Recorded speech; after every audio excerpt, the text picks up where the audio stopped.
अब हम आ गए हिरोज फॉर्मूला। एरिया किस किस इंसान को पता है? हाफ बेस इंटू हाइट होता है। हिरोज फॉर्मूला डेल क्या होता है? डेल बटे एस। डेल मतलब एरिया।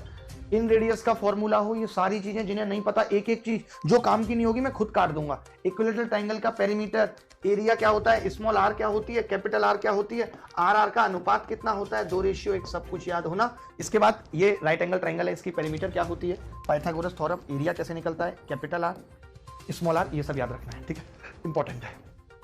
आइसोसेल्स ट्रायंगल में बहुत कुछ इंपॉर्टेंट नहीं है, फिर भी मैंने बता दिया है, आप चाहो तो याद रख सकते हो, नहीं तो नहीं, बस इतना जरूर याद रखना, ये जो एंगल बाइसेक्टर होता है, जो एंगल बाइसेक्टर होता है वही सब कुछ होता है, वही मीडियन भी है, वही एंगल बाइसेक्टर है, वही हाइट है, वही परपेंडिकुलर बाइसेक्टर है, सब कुछ है, ठीक है। सर्किल के बारे में सबको पता है आजकल। सुन लो मेरी बात, सुन लो, वेरी वेरी इंपॉर्टेंट है ये दोनों फॉर्मूले। गलत फहमी में मत रहना, कभी नहीं कहा मैंने आज तक, अब कह रहा हूं, इनडायरेक्टली मेरी बात का मतलब समझ जाना। Length of arc, area of sector, दोनों ही बहुत इंपॉर्टेंट है। सुन रहे हो या नहीं जो बोल रहा हूं? ध्यान से सुन लेना।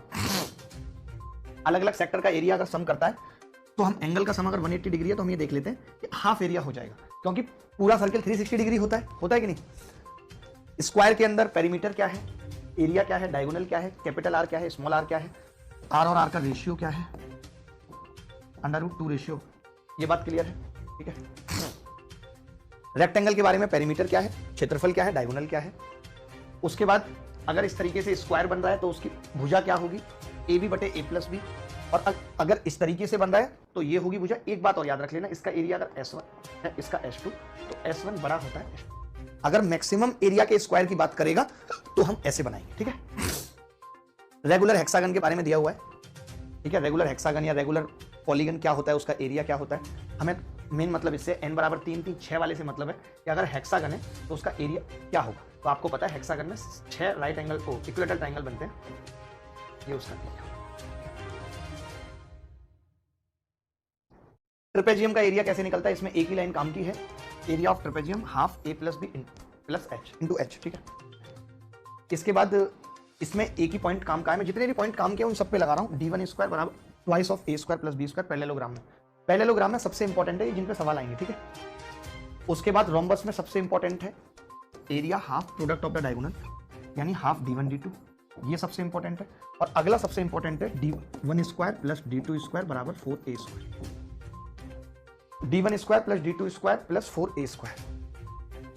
क्यूब में कितने फेस होते हैं आजकल पूछ लेता है, कितनी एज होती है, कितने वर्टेक्स होते हैं, वॉल्यूम क्या होता है, LSA TSA डायगोनल सब पता होना चाहिए। क्यूबॉइड का एरिया क्या होता है, TSA क्या होता है, डायगोनल क्या होता है, ये पता होना चाहिए। अगर ये इनके सरफेस के एरिया दे रखे हैं तो वॉल्यूम S1 S2 S3 होगा, ये मैंने आपको बताया था, लिखाया था। सिलेंडर है तो उसका वॉल्यूम क्या होगा, CSA क्या होगा, TSA क्या होगा, ये फॉर्मूला याद रख लेना। कौन है तो कौन कैसे बनता है, उसमें L क्या होता है, सिलेंडर एज निकलती कैसे, वॉल्यूम कैसे निकलता है, CSA TSA 3 चीजें हैं काम की। फ्रस्टम पे सवाल आ रहा है, बहुत बहुत इंपॉर्टेंट है छिन्नक, लिख लो इस बात को, वेरी वेरी इंपॉर्टेंट है छिन्नक, सवाल आएगा ही आएगा, प्री के अंदर रुकेगा नहीं, ठीक है। स्फीयर पे सवाल आ रहा है, बहुत इंपॉर्टेंट है स्फीयर, इतने सवाल सीपीओ के पेपर में आए आप सोच नहीं सकते। 4/3 पाई आर क्यूब होता है, CSA TSA सेम होता है। हेमी स्फीयर है तो 2/3 पाई आर क्यूब, CSA इतना और TSA इतना। मैं फिर से बता रहा हूं कि अगर खोखला है, खाली ऐसे बना हुआ है, तब इसका CSA कितना होगा, 4πr², अंदर का भी और बाहर का भी। और इस पे सवाल आया है सीपीओ के पेपर में। आगे बढ़ते हैं। प्रिज्म क्या होता है, प्रिज्म का area of base into height, lateral surface area perimeter of base into height, total surface area में एरिया ऑफ बेस और जोड़ देंगे 2 बार। ये समझ लो पिरामिड में क्या क्या होता है, पिरामिड के अंदर क्या क्या होता है, ये समझना जरूरी है, ठीक है। जैसे अगर मैं इसको इस वर्टेक्स को इससे मिला रहा हूं सेंटर से, तो ये होती है हाइट। और अगर मैं इस एपेक्स है, ये चोटी है, ऐसे समझ लो बीच में यहां चोटी, अगर मैं इसको इससे मिला रहा हूं वर्टेक्स से, तो ये स्लेंट एज होती है, स्लेंट एज, ठीक है। और अगर मैं इसको मिड पॉइंट से मिला रहा हूं लाइक ऐसे, तो ये स्लेंट हाइट होती है। बस इतना ही समझ लो, इससे ज्यादा कुछ समझने की जरूरत नहीं है। इसके अलावा 2 ट्रायंगल बना रहा हूं, 2 ही जरूरी है, पेपर में अगर सवाल आएगा तो। ये H, ये कैपिटल R और ये edge, slant edge. Right angle triangle बनता है। ये H, कभी H दे रखी होगी H, या कभी R हमें खुद निकालनी पड़ेगी, R सर्कम रेडियस है भाई, सर्कम रेडियस खुद निकालनी पड़ेगी। H दे रखी होगी, H निकालनी पड़ेगी वॉल्यूम निकालने के लिए, ठीक है। ये स्मॉल r है, इन रेडियस है, तो यहाँ पे क्या आ जाएगी, स्लेंट हाइट। कैसे होती है अभी ज्यादा दिमाग मत लगाओ, जब मेंसुरेशन पढ़ाऊंगा तब बताऊंगा, अभी इतना समझो, ठीक है। आगे बढ़ते हैं। ये मैंने पिरामिड बता दिया। पिरामिड की यही 2-3 चीजें थी जो बहुत महत्वपूर्ण थी। बाकी फॉर्मूले, area of base into height, half base perimeter slant height, total surface area में एक ही सरफेस जुड़ेगी क्योंकि ऊपर नॉक होती है। ऐसा होता है प्रिज्म जहां ऊपर नॉक होती है। ऋतिक कह रहा है सत्तू भाई मेरी हेल्प भी कर दो, सत्तू भाई की करो भाई पहले हेल्प। ये सब कुछ भी काम का नहीं है, यहाँ पे जो काम का है वो मैं बता देता हूँ क्या है। ये कुछ भी काम का नहीं है आपके, ठीक है। काम का क्या है वो मैं बताता हूँ। ये टेट्राहेड्रन है, ये क्या है, टेट्राहेड्रन, बहुत इंपॉर्टेंट है। हिंदी में कहते हैं इसको सम चतुष्फलक। इस पे सवाल आने के चांस है। ये पिरामिड का ही एक टाइप होता है, तो डायरेक्ट याद रख लो, इसका वॉल्यूम होता है √2/12 ए की क्यूब। डायरेक्ट याद रखना है √2/12 ए की क्यूब। इसका CS है 3√3/4 ए स्क्वायर, इसका TS है ये। सबसे जरूरी होती है इसकी हाइट, जो कोई नहीं याद रखता और उसी पे सवाल आता है। हाइट होती है √2/√3 इंटू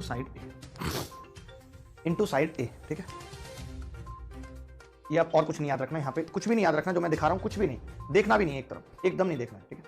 काम की बात यहां से है कि अगर ये एंगल बाइसेक्टर, ध्यान से सुनना, अगर ये एंगल बाइसेक्टर और इसका एंगल बाइसेक्टर यहां मिलते हैं तो ये 2 थीटा है, तो ये क्या होगा, थीटा आधा होता है एंगल। ये याद रखना है, इस पे सवाल आ सकता है।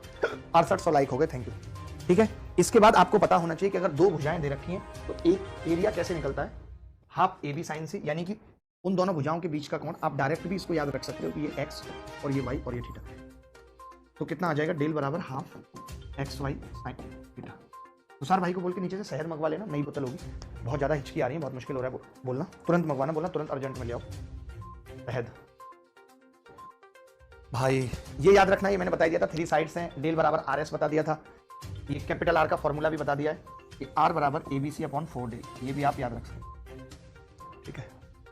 उसके बाद साइन रूल क्या होता है ये आपको पता होगा, साइन रूल नहीं पता है, कोसाइन रूल बहुत इंपॉर्टेंट है, लेकिन इन दोनों से ज्यादा इंपॉर्टेंट क्या है वो मैं बता देता हूं। जैसे अगर ये एंगल 60 डिग्री दे दिया किसी ने और ये XY और Z है, या ये एंगल किसी ने 120 दे दिया और ये XY और Z है, तो आपको ये याद रखना है Z² बराबर होता है पहले वाले केस में x² + y² - xy, ये कॉस रूल से आता है, और ये Z² बराबर होता है x² + y² + xy, ये कॉस रूल से आता है, बहुत महत्वपूर्ण है, याद रखने योग्य है।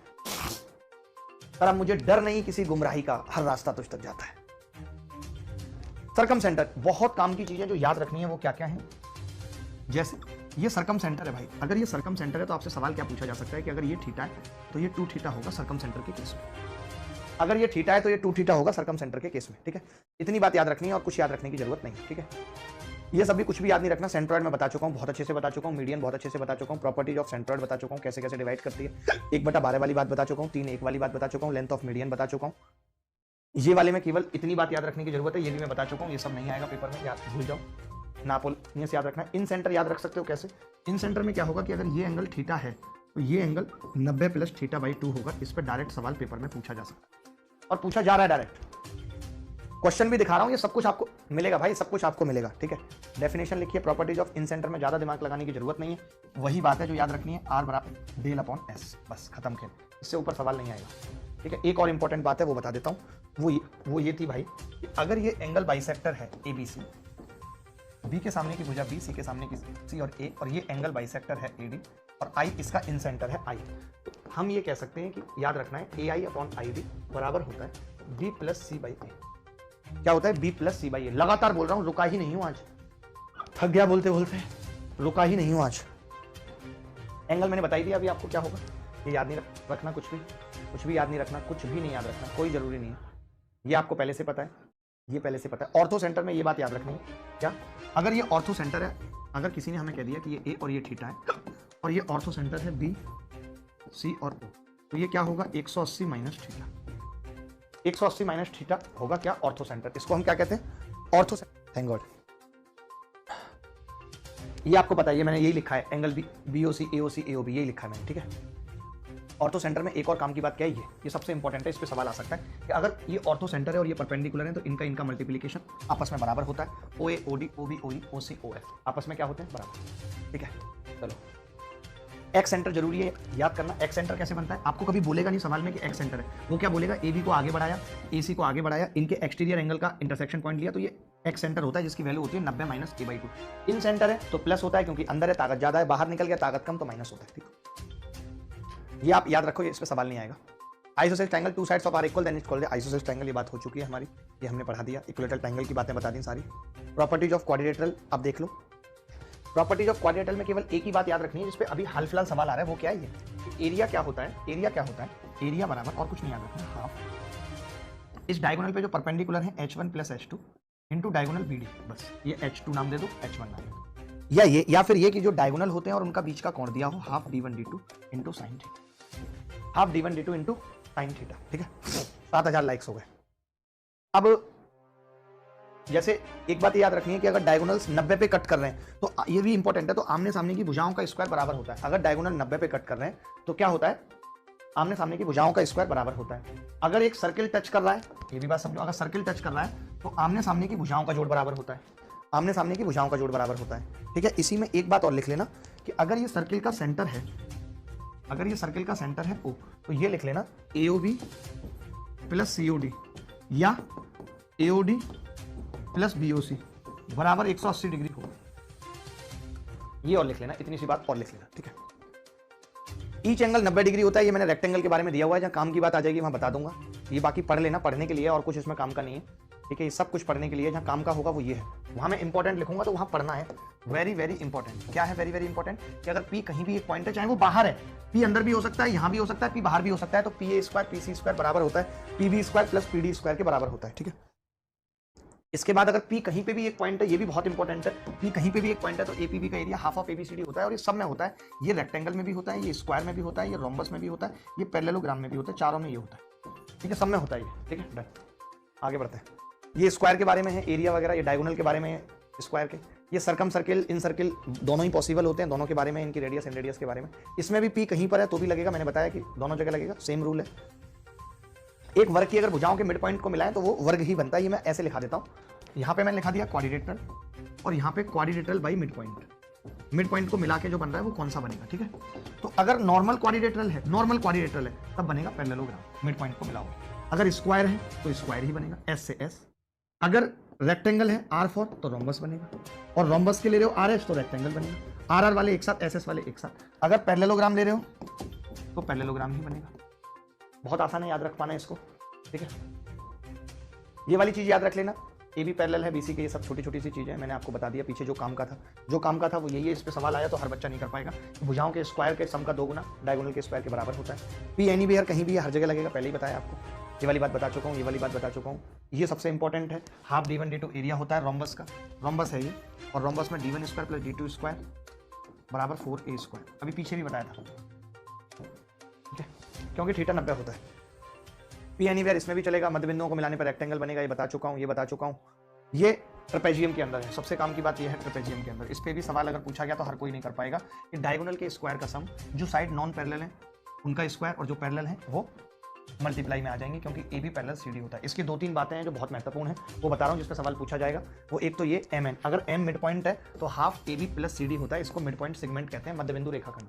बहुत इंपॉर्टेंट है, इस पे सवाल पूछा जा सकता है। इस पे भी सवाल पूछा जा सकता है कि अगर E मिड पॉइंट है और F मिड पॉइंट है डायगोनल का, ध्यान रखना E और F डायगोनल के मिड पॉइंट है, तो EF बराबर क्या होगा, half of AB minus CD, half of AB minus CD। Clear है ये बात, half of AB minus CD क्या होगा। ठीक है, उसके बाद कौन कौन सी बातें, ये सब नॉर्मल बातें हैं कि इसका एरिया कैसे निकलेगा, सम ऑफ पैरेलल साइड्स इनटू उनके बीच की दूरी। AC बराबर BD, ये मैंने आइसोसेल्स की बात की है, आइसोसेल्स में क्या क्या होता है, और ये नॉर्मल में भी याद रखना है। कौन सा याद रखना है, ये मैं लिख देता हूं यहाँ पे, यहीं पे लिख देता हूं कि OA इंटू OD याद रखना बराबर OB इंटू OC, छोड़ना मत कुछ भी। ठीक है, आगे बढ़ रहा हूँ। आइसोसेल्स ट्रेपेजियम में कुछ एक काम की बातें वो मैंने यहाँ लिख दी हैं। एक ये सबसे जरूरी है, ये सबसे जरूरी है, ये हाइट एंड डिस्टेंस में भी लगता है कि अगर ये भुजा A है, ये भुजा B है, ये M/N में बांट रहा है। ठीक है, नीचे वाले को A लिख देता हूँ, ऊपर वाले को B, तो MANB बटे M+N होता है EF का मान। ये E है और ये F है। ठीक है, ये E है और ये F है। थक गया भाई आज तो मैंने ढका पे। साइक्लिक क्वाड्रेटल में क्या क्या है काम की बात वो देख लो। साइक्लिक में एक तो यही है कि डायगोनल का मल्टीप्लिकेशन AC लिखा होगा आगे, डायगोनल का मल्टीप्लिकेशन ये दिया, एक तो ये काम की बात है, ये एक ये काम की बात है। अगर डायगोनल 90 पे काटेंगे, ये वाली लाइन ना कट करके यहाँ पे लिख लो ब्रैकेट में बस इफ, क्योंकि ये तो हमेशा सत्य है, इफ डायगोनल कट एट 90। और एक सबसे जरूरी बात कि अगर डायगोनल 90 पे कट हो गए तो फिर ये वाला भी होगा, डायमीटर क्या होगा, OA square OB square OC square OD square, ये भी होगा। ठीक है, O यहाँ सर्किल का सेंटर नहीं है, पहले बता देता हूं, O सेंटर नहीं है, O डायगोनल का इंटरसेक्शन पॉइंट है।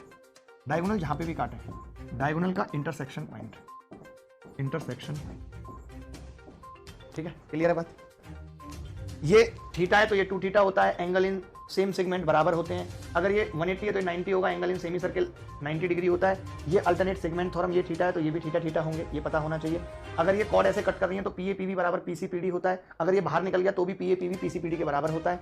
अगर ये टेंजेंट है तो PT square PA into PB के बराबर होता है। अगर ये स्पर्श बिंदु है तो ये 90 डिग्री पे कट करता है। ठीक है, इसके बाद अगर उस तरीके का चित्र बन रहा है तो ये half of X plus Y होता है, और अगर इस तरीके का चित्र बन रहा है तो half of X minus Y होता है। इस पे खूब सवाल पूछे गए, हमेशा पूछे गए।